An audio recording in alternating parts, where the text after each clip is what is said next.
प्रिया दीदी के चैनल को लाइक, शेयर, कमेंट, सब्सक्राइब जरूर करें। अरे धाई घोड़ावा रोअलू ए बेटी, मम्मी धाई हो रोअलू। अरे धाई घोड़ावा रोअलू ए बेटी, मम्मी के धाई हो रोअलू। अरे आजा छोड़वला ये पापा, पानी हो नगरिया। अरे कौने कारणवा ये पापा, छोड़वला अपन हो नगरिया। अरे किया हमार हनी हो पापा, चोरानी से हो चटनी।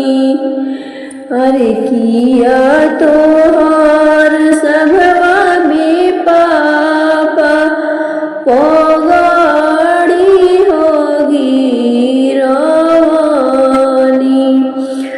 अरे किया तोहार सभवा में पापा, पगाड़ी होगी रवानी। अरे नाही तू रहलू ए बेटी, चोरानी से हो चटनी।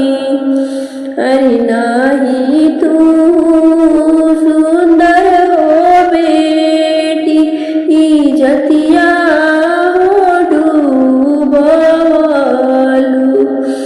अरे नाही तू सुंदर हो बेटी, इजतिया हो डूबलू।